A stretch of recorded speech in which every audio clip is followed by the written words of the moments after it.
어, 어저께, 저는 이제, 아침 방송 이게 끝나면, 이 댓글을 그때 다시 한번 쭉 훑어봅니다. 한참 이야기에 빠져 있다 보면은 이제 댓글에서 이렇게 좀 말씀 주시는 내용을 제가 놓칠 때가 많기 때문에 한번 다시 보고, 이거는 꼭 제가 답변을 해드리면 좋겠다 싶은 것들은 별도로, 좀 메모를 좀 해놨습니다. 들리즈 경제학 토론 클럽님께서 이렇게 드레프스 사건이 생각이 나는군요. 에밀 졸라, 예, 나는 고발한다 말씀을 주셨어요. 그러면서 민주당이 잘하면 국짐은 저절로 사라질 것입니다 하고 말씀 주셨는데, 그렇지 않습니다. 저절로 사라질 정당 아닙니다. 민주당이 잘해도 저절로 사라지지 않습니다. 그리고 민주당이 잘하면 사라지기를 기대한다면 저 당 안 사라질지도 모릅니다. 우리 민주당 잘하게 만들어야 되는데요. 우리가 두드려 부숴야 됩니다. 우리가 부숴야 됩니다. 어떻게 부숴야 될까요? 뭐 간단합니다. 응징하는 겁니다. 응징, 잘못을 철저하게 묻고 따지는 거죠. 그게 응징입니다. 핸디맨님, 핸디맨님 지금 안 오셨군요. 아직. 예, 핸디맨님. 핸디맨 하면은 참 그 옛날에 이제 가사를 막 외우고 막 그랬었죠, 그죠? 뭐 두두둥, 네, 뭐 그러고. 자, 배준수 선생님께서 이렇게 후원 계좌 열어달라고 말씀을 하셨어요. 저희 방송에서 제가 음악을 앞뒤로 이렇게 달고 하는데 부담이 없는 이유가 있습니다. 뭐냐면 음악이 이제 저작권이 뭐 걸리기도 하고 하기 때문에 음악 때문에 저작권 문제가 생기면 차라리 음악 저작권자한테 우리 달리는 광고비를 다 주란 얘기입니다. 그건 제가 또 그렇게 하는 데에 별 무리가 없는 이유가 있습니다. 저도 몰랐는데요. 처음에는 내가 이 뒤에 붙이는 광고 비용이라도 우리 수입으로 삼는 것이 좋을 것인지, 아니면 내가 원하는 음악 저작권에 위배가 된다 하더라도 그 저작권자가 내 음악을 틀면 니네가 붙이는 광고는 나한테 줘 라고 하는 제도가 있기 때문에, 그러면 가져가십시오. 그 오랫동안 내가 사랑하는 음악을 만들어 주신 것만으로도 감사합니다 하고 기분 좋게 드릴 수 있겠다. 그래서 전 결정을 했습니다. 음악 마음껏 듣고 저작권 드립시다. 그런데 이제 어떤 분들은 아예 쓰지를 마 하는 분들이 계십니다. 그러면 우리 어저께 들었던 음악이 이제 그런 케이스였던 것 같습니다. 그럴 때는 이제 방송 끝나고 난 다음에 편집을 하면서 이제 부분을 잘라낼 수밖에 없는데요. 제가 이 진행하는 방송의 내용들이 유튜브 당국에서 보기에는 광고가 잘 붙지 않는 내용들이 많은가 봅니다. 예. 그러다 보니 뭐 광고주들이 기피할 수가 있을 거예요. 우리 광고가 어디에 어떤 유튜브 방송에 이렇게 광고가 많이 노출되는가, 광고주 입장에서도 궁금하지 않겠습니까? 아마 그 메커니즘 이런 것 같아요. 어, 동영상을 보는 시청자분들이 어떤 뒤에 광고가 붙거나 하게 되면 이 광고 내가 원하지 않아 라고 이제 뭐 이렇게 딱 이렇게 붙이는 그런 경우도 있을 테고요. 아니면 어떤 그 광고들이 붙는 게 어떤 사이트에 이렇게 붙는가, 접속되는 소위 말해서 AI가 쭉 좀 더 스크롤링 하지 않습니까? 그렇기 때문에 제 광고는 우리 이 담론은 광고주들한테 그렇게 뭐 환영받는 것은 아닌 것 같습니다. 그러다 보니까 동영상들 이렇게 애널리스트를 보면 쭉 있어도 그러한 부분들이 제한된다는 이 멘트가 많이 있습니다. 그렇다 보니 어떤 이 광고를 붙이는 것에 대한 효과라든지 뭐 이런 부분은 저는 별로 기대를 하지 않을 것 같아요. 그래서 또 앞부분하고 중간 부분에 일제 제가 광고를 하지 않는 이유는 천안함 문제, 또 세월호 문제, 이 가슴 아픈 얘기들을 주로 많이 하게 되는데, 들어갈 때부터 광고 열고 들어가야 되고, 또 중간에 뚝 끊겨서 광고 나오고 하는 게 제가 용납이 안 돼요. 그거는 아닌 것 같다 싶어서 제일 마지막 분에, 또 뭐 이렇게 플랫폼을 제공한 유튜브에도 어떻든 기여를 또 해야 되기 때문에 제일 마지막 뭐 음악까지 끝나고 난 뒤에 광고를 붙이는 것은 뭐 제가 뭐 합니다만은 그렇습니다. 그래서 이제 우리 어저께도 배 선생님께서 후원할 수 있는 거 열어달라고 말씀을 하셨는데, 우리 핸드폰으로도 아마 접속이 가능할 거예요. 우리 맨 위에 이제 제 신상철 TV 접속하시면 맨 위에 배너 오른쪽 끝에 진실의 길 후원하기 배너가 있습니다. 그 진실의 길 후원하기 배너를 이렇게 누르고 들어가시면 물론 후원을 하실 수도 있지만 CMS가 있기 때문에 CMS를 통해서 월 만원, 부담스럽게 너무 많이 하지 마십시오. 월 만원 후원을 하시면 저로서는 그게 가장 큰 힘입니다. 그렇게 해주시는 분들이 이렇게 많아서 제가 운영하는 진실의 길이나 서프라이즈 매체가 운영될 수 있으면 저는 그거로서 족하다고 생각을 합니다. 그리고 지금 저 슈퍼챗 지금 하지 않고 있습니다. 왜냐하면 이제 지금 이야기를 하고 담론을 이렇게 나누는 과정에서, 그리고 시간도 길지도 않고요. 아침에 1시간 정도 이렇게 방송을 하는데 이렇게 슈퍼챗 올라오면 또 인사를 드리고 이러면은 또 매기 힘들 수도 있고, 그리고 그러한 것에 신경을 이렇게 쓰이는 것이 저는 바람직하지 않다고 생각해서 슈퍼챗 하지 않습니다.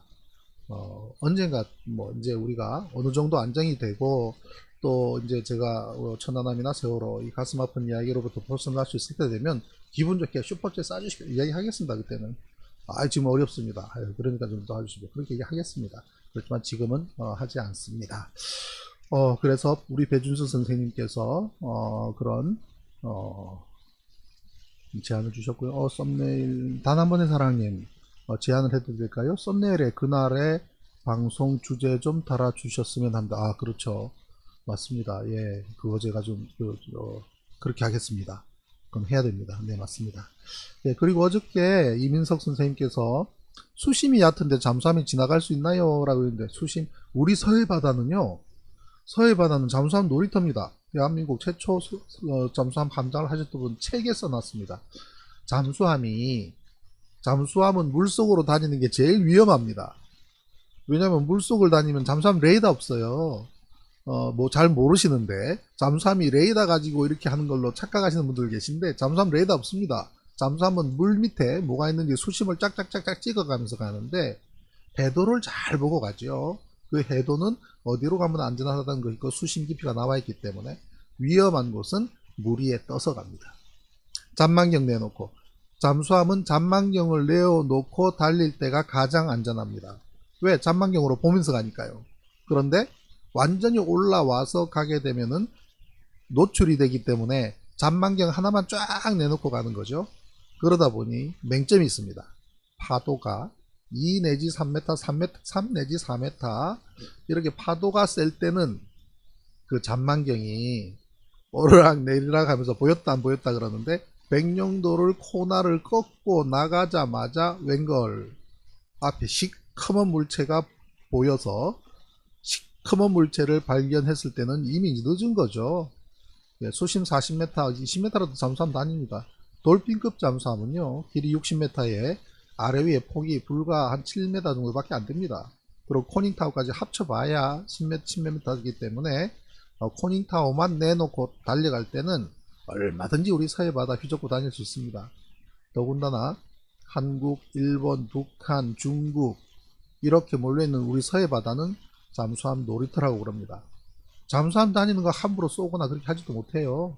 전시도 아니고. 잠수함 얘기 나중에 조금 좀 하게 될 것 같습니다. 몽실이 할매님, 언제까지 진실이 밝혀질깁니다. 다음 생이라도.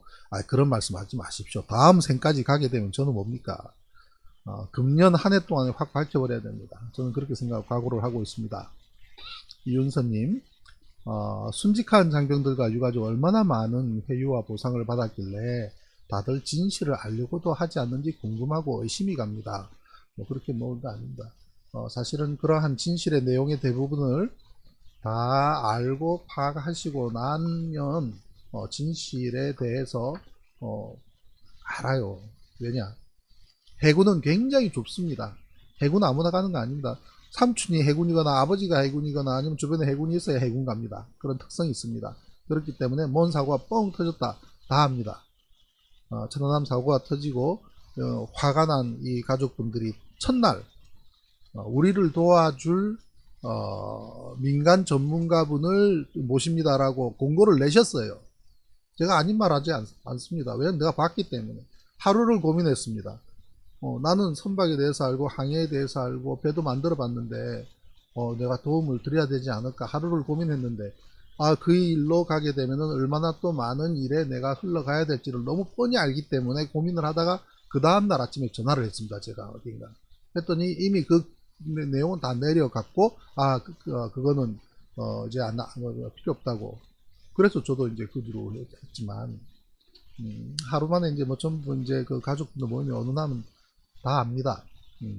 그렇기 때문에 이제 그런 부분이고, 선아님, 진실을 알고 나니 가슴이 먹먹하고 분노가 칩니다. 네, 박하사 우리 아들 나이인데 백운에 지금도 그런가 보죠. 저도 있다 보니 그러니까요. 그렇습니다. 예, 우리 딸하고 나이가 같더라고요. 예, 몽실의 알베님 가족은 끼어있는 분들이길 기원합니다. 가족분들 어저께도 말씀드렸지만 마음 아프시고 하더라도 국가가 속인 거기 때문에 국가에 대해서 정당한 권리를 요구를 하셔야 됩니다. 저는 그렇게 생각합니다. 국가를 상대로 박하사님 가족분들은 소송을 하셔야 됩니다. 그 억울한 죽음에 대해서. 익스플로러맨님, 모든 종황이 바둑알 놓듯이 착착 들어맞네요. 예, 그렇습니다. 퍼즐은 그렇습니다. 진실이라는 퍼즐은 단 하나도 삐뚤어질 수가 없습니다. 정확하게 맞아 들어간다. 그게 진실인 것이죠. 네, 거짓이라는 요소가 들어간다고 하더라도 거짓조차도 하나의 퍼즐이기 때문에 그 안에 들어갑니다. 예. 징크367님께서는 낭중지추 이야기를 해주셨어요. 진실은 용암 같아서 때에 이르면 분출하기 마련이다. 또 진실은 용수철 같아서 누르면 누를수록 반발력이 커진다 라고 말씀하셨어요. 예, 맞습니다. 낭중지추, 호주머니 속에 있는 송곳.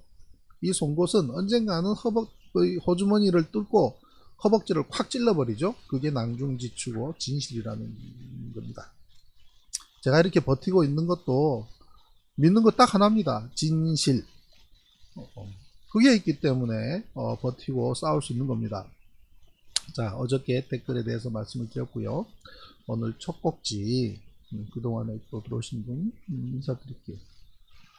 김한겸 선생님, 네, 반갑습니다. 김정희님, 반갑습니다. 어서 오십시오. 남윤님, 네, 반갑습니다. 좋은 아침입니다. 네, 이재영님, 안녕하십니까. 네, 함선생님, 네, 반갑습니다. 네, 올해 안에 밝혀야죠. 밝힐 겁니다. 네, 그렇지 않으면 망합니다. 우리 망해요. 망합니다. 오늘 첫 곡지는요, 뭘 잡았냐면요,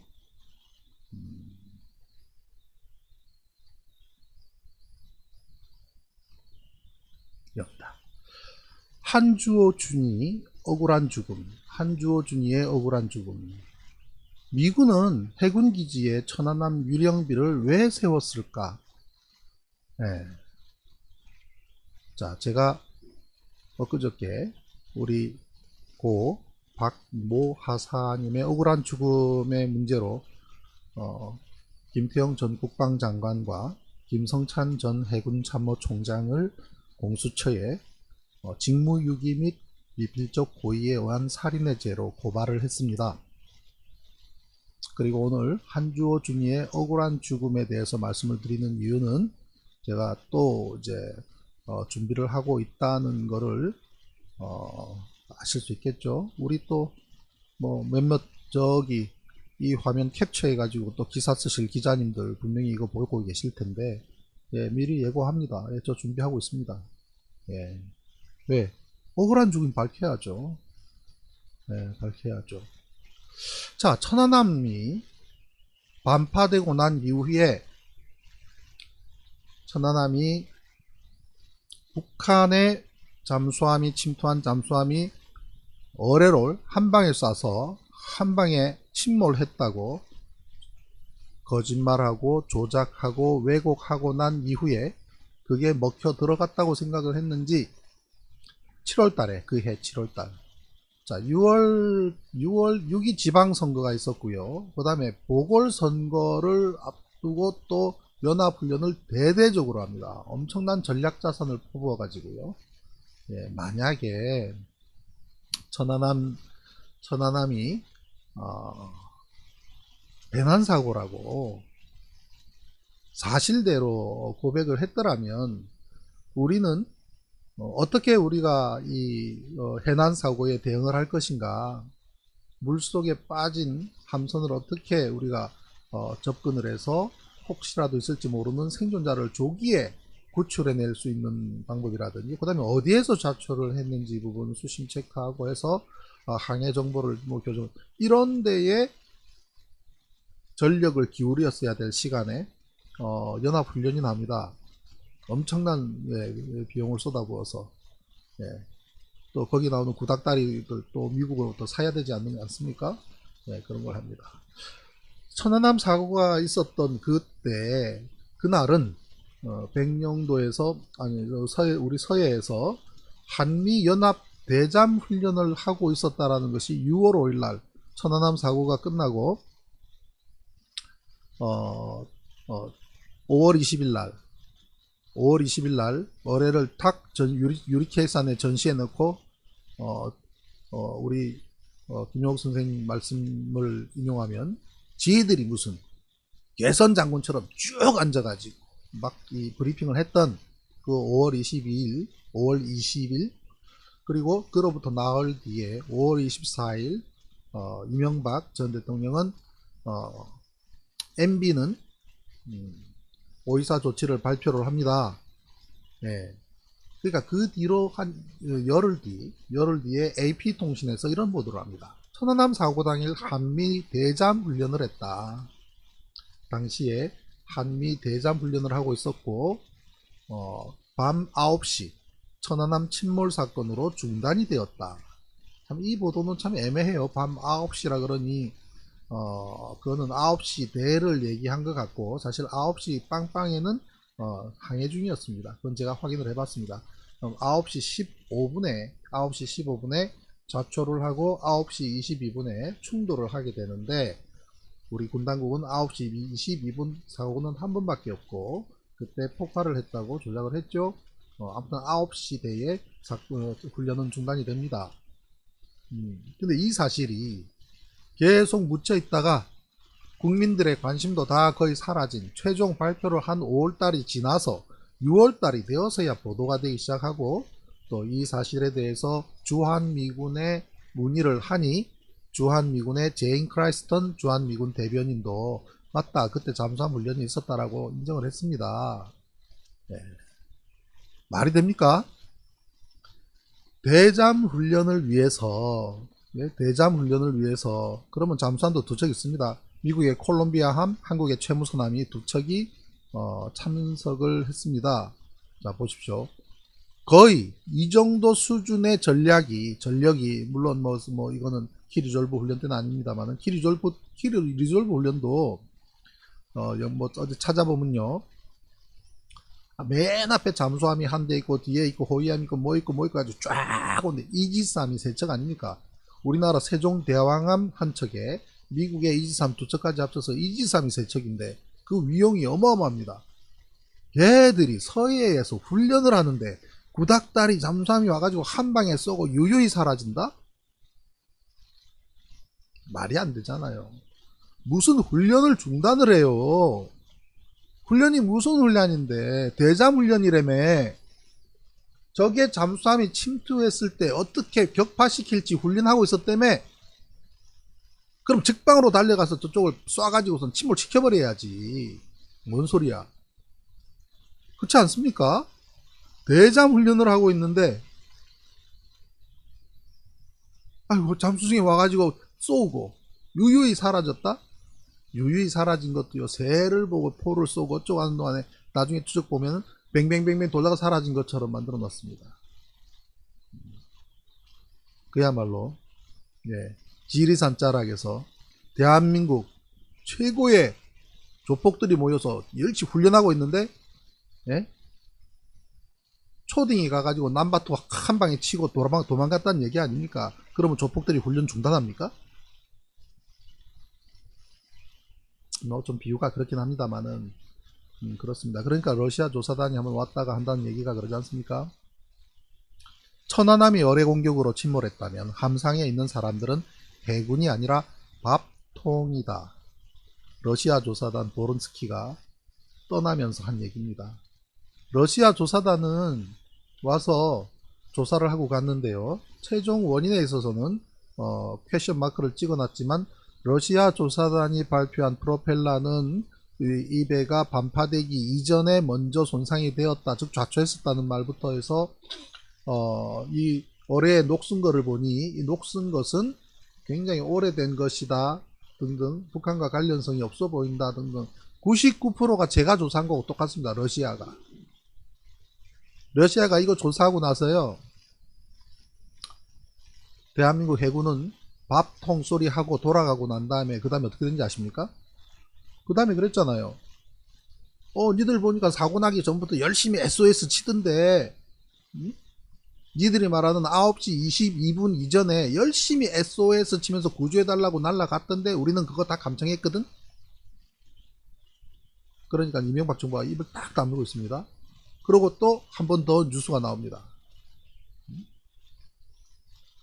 유선상으로도 구조해달라고 했잖아. 뭐 핸드폰 때렸다는 얘기죠. 러시아는 그거 다 전파 감지하고 있었다는 얘기죠.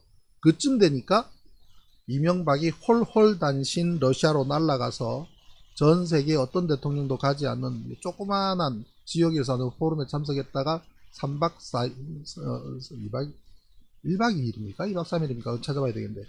가서 푸틴 만나고 바로 오지 않습니까? 그 뒤로 러시아는 천안함에 대해서 일체 이야기하지 않습니다. 동북아시아에서 천안함 사건을 모두가 적절히 공유하면서 일본의 경우는 호텐마기지 무산시키고 하토야마 총리 옷 벗겨버리고 아베가 그 다음 정권 잡아서 지금까지 왔었고요. 자, 그게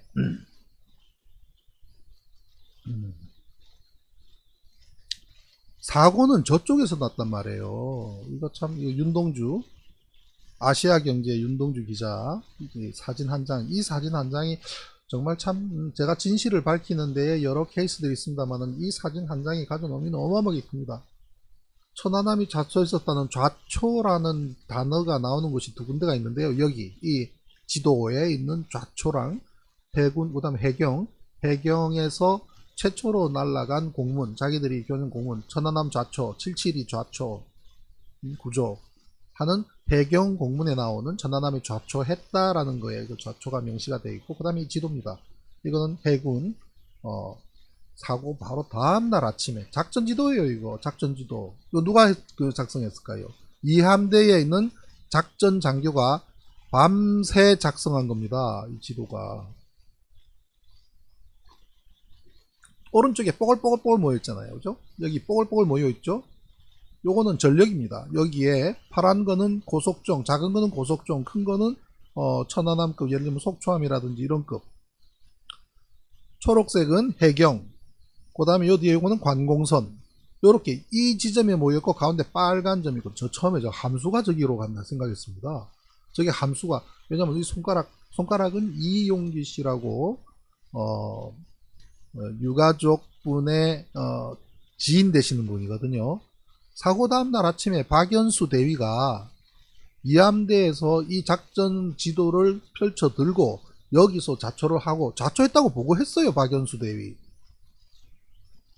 이 정도니 제가 박연수 대위를 또 한번 법정으로 부르지 않을 수가 없는 상황이 되는데, 박연수 대위가 그날 그 다음날 아침에 희생자 가족분들 모아놓고 좌초했다고 브리핑 했다고요. 그리고 이함대에 박연수 대위가 소속되어 있는 천안함하고 또 다른 급에 합쳐서 전대가 됩니다. 전대장인 이원보 대령 전대장이 함선을 여럿을 거느린데 그 중에 하나가 천안함인 거죠. 그러니 천안함 박연수 당직사관 그리고 최원일 함장으로부터 보고를 받은 결과가 좌초라고 하니 이원보 대령도 사고 다음날 좌초했다고 얘기하고 기자들하고 기자회견하고 브리핑했단 말이에요. 아, 그건 내가 잘못했다, 지금까지 이야기한 적 한 번도 없습니다. 없어요. 좌초했다고. 그러니까 이용기 씨가 무슨 소리 하는 거야, 여기는 천안함급의 배가 가는 데가 아닌데 어디서 좌초했단 말이야, 찍어봐. 그래가지고 이 사람 딱 들이미니까 박연수 대위가 이 부분을 짚어준 겁니다. 그랬더니 여기 맞냐고, 이 손가락은 이용기 씨 손가락이에요. 여기 맞냐 그러니까 맞다 그러니까 별표를 치고 최초 좌초 썼지 않습니까? 이용기 씨가 쓴 거예요. 그리고 6.4 가운데 물결 표시 6.4가 평균 수면 6.4m, 높을 때는 여기, 낮을 때는 4m. 물이 빠져서 제일 낮을 때가 4m라고 적어놨지 않습니까? 저분이 해군 중사란 말이에요. 부사관 출신입니다. 부사관 출신이 그러고 자기 직원한테 전화를 해요. 전화를 해서 야 이날 조석표 좀 찍어서 보내줘봐. 그랬더니 고조 조조 직원이 불러줬습니다. 그럼 여기다가 적어요. 22시 49분이 최저조. 그러면 22시 15분 좌초했을 때는 거의 저조인 시간대. 그러면은 4m에 가까운 수심. 그러면은 흘수 3m에 흘수 3m인 천안함이 프로펠러가 1m 튀어나오고 배는 트림이 있으니까 1m 더 들어가고 거기다가 오르락 내리락까지 하면 하고 2 내지 3m에서 오르락 내리락 하면 5m, 6m, 7m를 오르락 내리락 하는데 좌초하지 그럼. 뭘 좌초한 데가 없다 그래. 그래서 여기서 좌초했는데 고백을 해야 될 거예요. 박연수 대위는 고백을 해야죠. 그때 내가 그 다음날 아침에 내가 정신이 헷가닥해 가지고 내가 말을 잘못했네 라고 하든지. 지금까지 어떤 변명도 안 하잖아. 우리나라 기자들 그거 왜 추적 안 해요? 여기서 앉아가지고 제 거 캡처해가면서 기사 쓸 생각하지 말고 박연수 찾아가서 사고 다음날 왜 가족들 앞에서 자초했다고 브리핑했는지 따지라고요. 기자라면. 아니 당신들이 무슨 속기사야? 속기사? 받아 적기만 하게?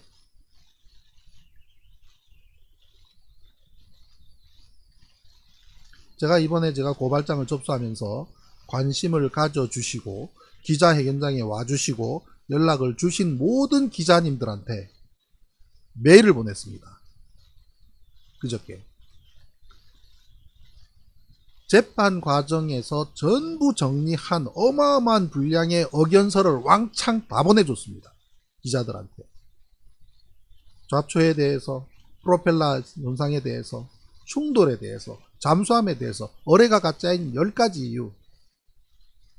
어뢰의 부식 이야기에 대해서. 한 꼭지당 A4 용지로 20장, 30장, 40장 됩니다. 그거를 13개에 바라는 파일을, 그 중에 절반은 대용량 파일입니다. 한 달 내에 지나가면 사라지는. 그거를 기자님들한테 보내줬습니다. 이 사건에 좀 관심 좀 가지라고. 서울신문이 참 꼬아서 쓰길래 서울신문 기자 둘이한테 이메일을 보냈더니 전부 발송이 실패가 돼요. 이유는 딱 보고 제목 보고 내가 그렇게 전 천안함 조사위원 신상철입니다. 제목 타이틀을 딱 보내니 바로 수신 거부해버리면 도로 돌아오거든요. 기자 몇 명한테 보내도 계속 돌아오길래 제가 국민권익위원회 그저 뭐 서울신문에 독자권익위원회가 있더라고요. 거기에 위원회 또 우리 또 이 재심 전문 변호사님 또 박준영 변호사님도 거기 위원으로 계시더라고요. 위원장은 저기 김현장 변호사님이시고. 그래서 그분들한테 다 또 메일 보냈습니다. 이거 좀 그 기자들한테 전해달라고. 내가 아무리 기자들한테 이 메일을 보내도 이 중요한 사실을 보내도 전부 발송 실패가 오는데 그것도 기사 말미에 기자들 이메일 주소 있잖아요. 그걸 찍어서 보냈거든요. 근데 전부 다 발송 실패가 와요. 그럼 기사 끝에다가 자기 이메일 뭐하러 달어. 강주리 기자. 아무리 보내도 3번 4번 해도 계속 돌아와요. 그래서 내가 서울신문으로 보냈습니다. 강주리 기자한테 전해달라고. 소설 쓰지 말고 응? 그걸 좀 분석을 하고 쓰라고 보내줬습니다. 아유, 저희가 맨날 아침마다 이렇게 열받아서 어떡한데요. 죄송합니다. 자, 여기 한번 보십시오. 오글오글 걸리게 모여있는데 플러스 마이너스 플러스 38 빨간 점 이게 뭘까요? 저거 이거 2년 동안이나 저 천안함 함수인 줄 알았다니까요. 함수. 왜 함수는 저 비슷한 데 깔아앉았거든요. 그런데 어라? 함수가 16시간 22분 떠 있었다는 사실을 알고 나니까 작전 상황도가 만들어진 거는 그 이전인데? 거기서부터 저 빨간 점에 대해서 관심을 갖고 밝히기 시작을 한 겁니다. 좀 이따가 이야기 나옵니다. 네, 그렇고요. KBS 특종보도 한준이 다른 곳에서 숨졌다 보도가 나왔죠. 예, 이 보도는 KBS 보도국의 트리오 황현택, 최영윤, 이병도 이 기자 세 분의 이름은 꼭 외우셔야 됩니다. 황현택, 최영윤, 이병도 가끔 요즘 일본의 KBS 뉴스 9시 뉴스에서 일본의 상황을 할 때 잘생기고 예쁘게 생긴 기자 한 분 있는데 황현택 기자입니다. 이때 한주호 준이 사망하자 바로 이 최영윤, 이병도 기자와 함께 세 분이 백령도로 바로 달려가서 풀 취재를 합니다. 그래서 다른 곳에서 숨졌다. 뭐 함수에서 숨졌다고. 국방부는 함수에서 숨졌다고 거짓말을 했습니다. 함수에 가서 함수는 국방부도 거들떠보지도 않았잖아요. 그 안에 예? 억울한 죽음을 당하신 박모 하사님이 계셨는데 만약에 한주호 준이께서 함수에서 작업을 하다가 사망하셨다면 함수 작업을 계속했다면 박 하사님 시신을 그때 찾았어야죠. 그죠? 그렇잖아요. 자, 그래서 KBS가 4월 7일 딱 보도를 합니다. 다른 곳에서 숨졌다. 사실은 제3의 부표가 있는 롱트름바이 앞에서 사망했다는 내용을 특정 보도를 합니다. 그랬더니 하루 만에 기사가 내려갑니다. 하루 만에. 엄청난 폭격이 KBS에 내려져서. 네. 그리고 그 사건은 바로 방통위로 갑니다. 그거 잘 됐다고 생각을 해요. 내려가고 방통위로 가는 바람에 방송통신위원회에서 회의하고 하는 동안에 KBS의 사회부장도 가서 해명을 해야 되고 황현택 기자도 가서 해명을 해야 되다 보니 그 해명하는 회의로 간에 상당한 진실이 나온 거예요. 60m 물체가 있었다는 사실, 45도 비스듬히 기울어져 있었다는 사실, 함수는 90도 누워 있었거든요. 함수는 90도 누워 있었는데 45도 비스듬하고 길이가 60m, 함수는 47m, 한미는 38m. 길이가 다르잖아요. 그거를 29일날 한주호 준이가 그 위치를 찾았다는 사실. 그것도 어선을 빌려서 어군 탐지기로 찍어가면서 그 하루 전날 함수 함미는 이미 다 찾고 보도되고 다 나와 있는데 왜 다음날 뭘 찾아요?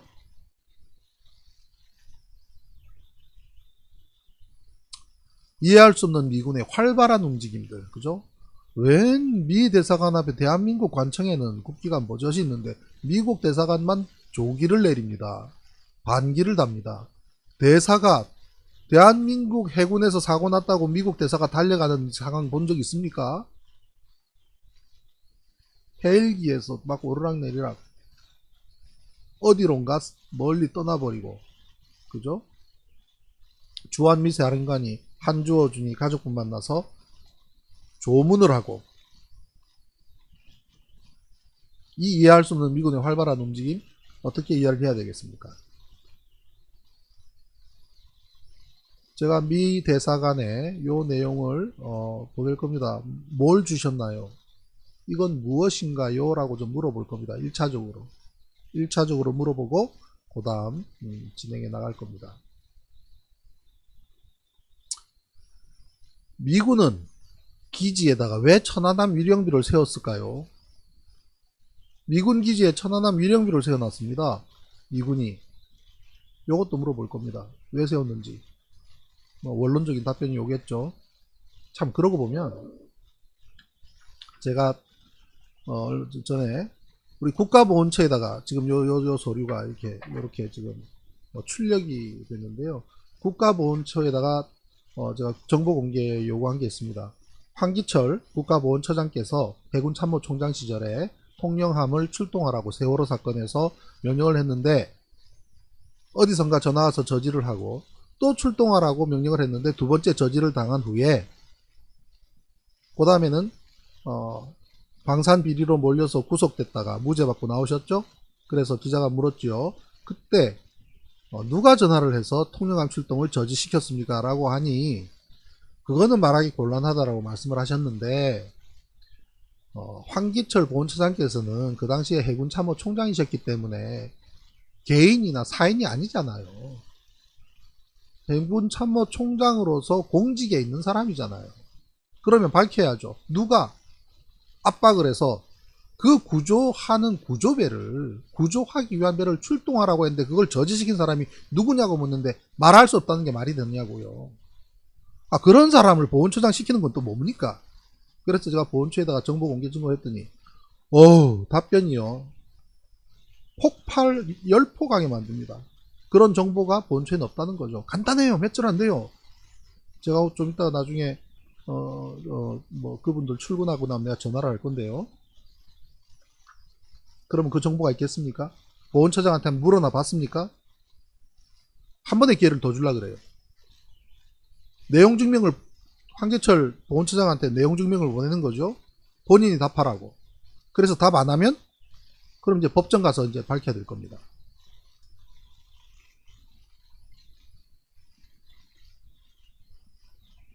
우리 문재인 정부에서도요. 밝혀야죠.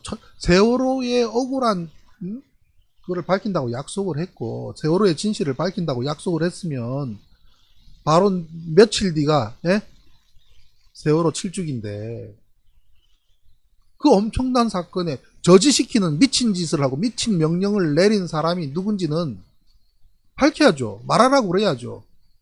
그렇지 않으면 보직 해시켜주기 그랬는지 바로 공수처 조사감이죠. 그것도. 제가 민주당에 속해 있는 처장, 보훈처장 다 거친다고 뭐라 그러지 마십시오. 중요한 게 뭡니까? 그런 걸 잘 해야 국민들한테 지지받습니다. 쉴드 칠 게 따로 있지. 자, KBS 황현택 기자가 법정에 나와서 증언해달라고 여러 차례 제가 했는데 회사에서 공장에서 그거를 잘 허락하지 않는답니다. 그래서 황현택, 최영윤, 윤병도 기자들을 법정으로 제가 모시질 못했습니다. 대신에 녹취록 일체를 전부 제출받았습니다. 황현택 기자가 저기서 녹취한 저기서 UDT 대원들하고 열흘 동안 같이 밥 먹고 살면서 저녁마다 오늘 어디 갔다 왔는지 다 물어보는 기자예요. 그 녹취록 전량을 제가 입수를 해서 서초동에 가서 공증을 받고 재판부에 제출을 했습니다. 그 내용 중요한 내용들 많이 있습니다. 예? 언제 들어갔나요? 4월 1일 날 입도해서 10일까지 열흘간 취재했습니다. KBS는 UDT 동지 회원들에게 침몰한 함수와 한미 수중 촬영을 부탁하기 위해서 활동 초기부터 숙식을 함께하며 상당한 신뢰관계를 쌓아왔습니다.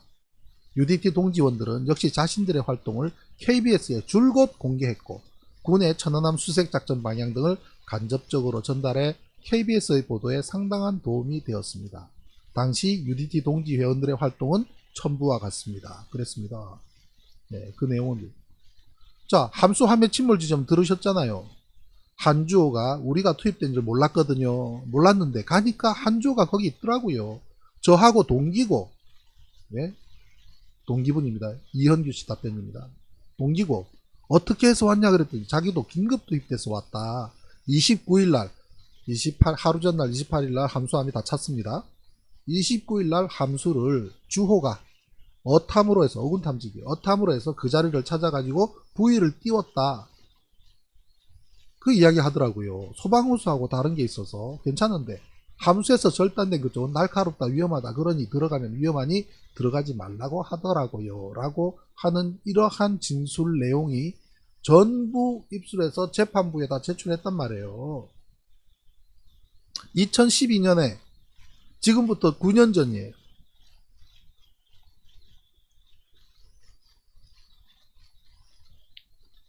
어떻게 들어갔습니까? 두 팔 벌려 둥그런 해치가 천안함은요 사람이 서서 들랑달랑 하는 문이 천지입니다. 뭐하러 이런 데다 기어 들어가요. 45도 비스듬히 기울었다. 천안함 함수는 90도 기울었다고요. 천안함 아닌 거죠. 아닌 물체에 들어갔다 나온 거죠. 거기서 우리 한주호 주님께서 억울한 죽음을 하셨습니다. 네. 그런데 함수에서 사망을 했다고 거짓말을 했죠.